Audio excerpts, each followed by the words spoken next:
Guarantee দিয়ে বলতে পারি, একটা খেলে 10টা খাওয়ার আফসোস থেকে যাবে, মনে হবে আগে কেন বানানি। এই নাস্তাটি এভাবে বানিয়ে সকালের নাস্তা এবং বিকালের চায়ের সাথে একদম জমে যাবে। তাহলে দেখতে থাকুন। এই রেসিপির জন্য এখানে আমি ছোট একটা বাটি মেপে 2 বাটি পরিমাণে ময়দা নিয়েছি। দিয়ে দিলাম আমি এখানে হাফ বাটি পরিমাণে চিনি, দিয়ে দিলাম স্বাদ মতো লবণ, হাফ চামচের মতো ইস্ট দিয়ে দিলাম। এবার শুকনো উপকরণ খুব ভালো করে হাত দিয়ে মিশিয়ে নিচ্ছি। অবশ্য আপনারা শুকনো উপকরণগুলো আগে ভালো করে এভাবে মিশিয়ে নেবেন, তাহলে সব উপকরণ ভালো করে মিক্স হয়ে যাবে। এবারে এখানে নিয়েছি আমি আগে থেকে একটা ডিম, একটা বাটির মধ্যে ভেঙে রেখেছিলাম, তা দিয়ে দিলাম। এই রেসিপির জন্য আমি শুধু একটা ডিম ব্যবহার করছি, আমার একটা ডিমে হয়ে যাবে।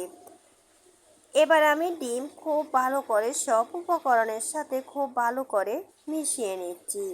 আপনারা যদি ফ্রিজের ডিম ব্যবহার করেন, অবশ্য আধা ঘন্টা আগে ফ্রিজ থেকে ডিমটা বের করে রেখে দেবেন, তারপর ব্যবহার করবেন, তাহলে এই রেসিপিটি খুবই ভালো হবে। ডিম আমি সব উপকরণের সাথে খুব ভালো করে মিশিয়ে নিয়েছি। এবার আমি অল্প অল্প জল দিয়ে একটা ডো তৈরি করে নেব। জল আপনারা একসাথে দিতে যাবেন না, অল্প অল্প জল দিয়ে কিন্তু ডোটা তৈরি করে নিতে হবে।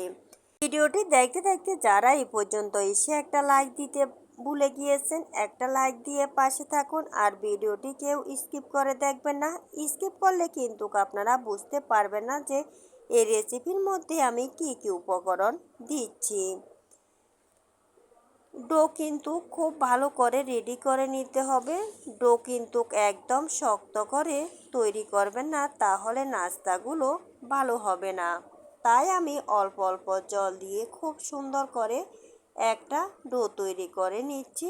এই নাস্তাটি একদম ইউনিক, ঘরে থাকা মাত্র কয়েকটি উপকরণ দিয়ে খুব সহজে বানিয়ে খেতে পারবেন। আর এভাবে এই নাস্তাটি বানিয়ে আপনারা অনেক দিন পর্যন্ত সংরক্ষণ করেও রেখে খেতে পারবেন। খেতে একদম মুচমুচে হয় আর দেখতেও কিন্তু খুব সুন্দর দেখায়। ডো আমার খুব সুন্দর করে মাখিয়ে নেওয়া হয়ে গিয়েছে। এবার এখানে আমি দিয়ে দিচ্ছি 1 চামচ পরিমাণে তেল। এবার তেল দেওয়ার পর খুব ভালো করে আমি আরও 1 থেকে 1.5 মিনিটের মতো মাখিয়ে নেব, তাহলে কিন্তু ডোটা খুবই সুন্দর হবে। এভাবে খুব ভালো করে মাখিয়ে নেওয়ার পর আমি 10 থেকে 15 মিনিটের জন্য রেস্টে রেখে দিলাম।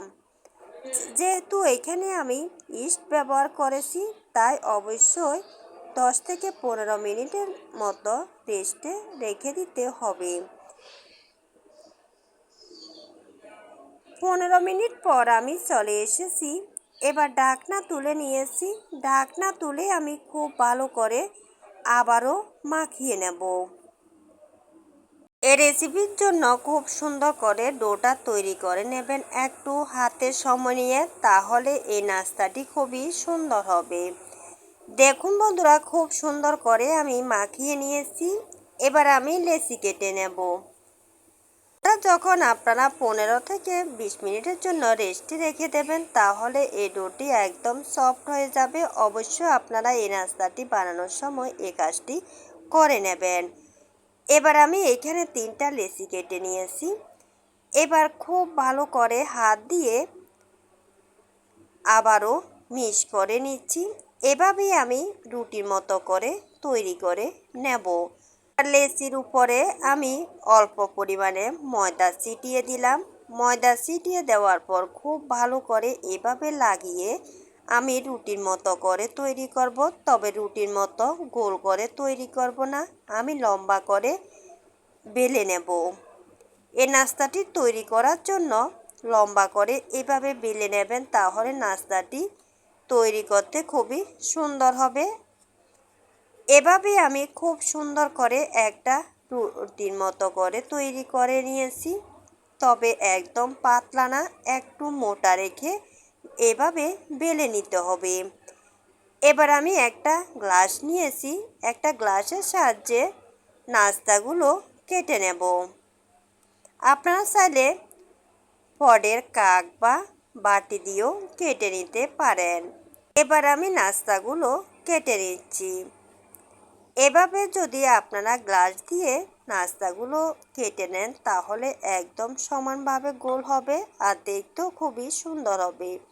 একটা নাস্তা আমি তৈরি করে নিয়েছি। একই রকম করে আমি আরেকটি নাস্তা এভাবে কেটে নিচ্ছি। এই নাস্তাটি বানানো একদম সহজ, ঘরে থাকা উপকরণ দিয়ে খুব সহজে বানিয়ে খেতে পারবেন। দেখুন বন্ধুরা, সব নাস্তাগুলো আমি কেটে নিয়েছি। এবার একটা প্লেটের মধ্যে তুলে নিয়েছি। এবার চুলায় একটা পাইপ্যান বসিয়ে দিলাম। পাইপ্যানের মধ্যে আমি দিয়ে দিচ্ছি বেশ পরিমাণে তেল। আমি এই নাস্তাটি তেল দিয়ে ভেজে নেব। আপনারা যদি তেল পছন্দ না করেন, তেল ছাড়াও কিন্তু খুব সহজে এই নাস্তাটি তৈরি করে নিতে পারেন। তেল খুব ভালো করে গরম হওয়ার পর আমি এক এক করে সব নাস্তাগুলো পাইপ্যানে দিয়ে দিচ্ছি। আপনারা যদি বেশি পরিমাণে এই নাস্তাগুলো তৈরি করতে চান তাহলে ময়দার পরিমাণটা বেশি নেবেন এবং ডিমের পরিমাণটাও আরও বাড়িয়ে নেবেন। এভাবে আমি পাইপ্যানের মধ্যে 5টা নাস্তা দিয়ে দিলাম। এবার একটার পাশ থেকে একটা সরিয়ে দিচ্ছি যাতে একটা গায়ের সাথে একটা লেগে না যায়।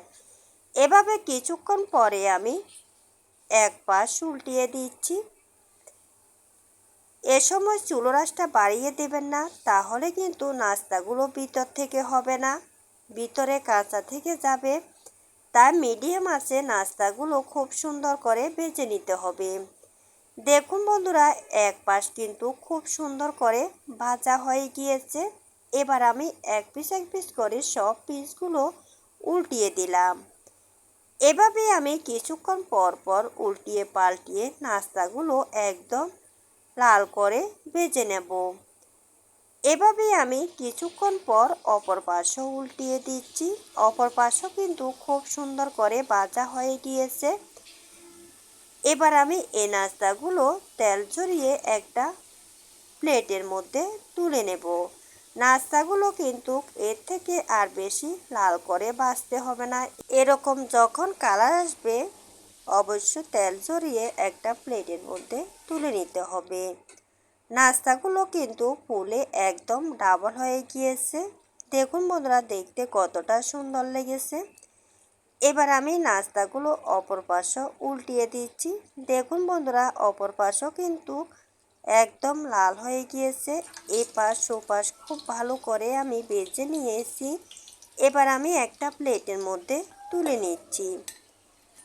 এভাবে আমি সব নাস্তাগুলো এক এক করে ভেজে নেব।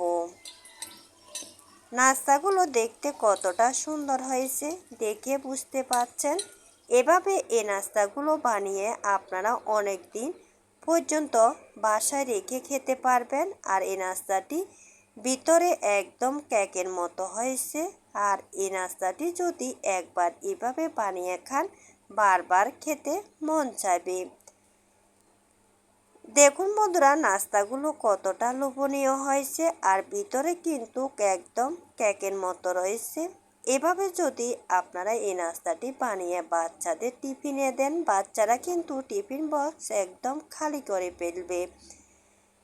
আজ এ পর্যন্তই বন্ধুরা, সবাই ভালো থাকবেন, সুস্থ থাকবেন। ধন্যবাদ সবাইকে।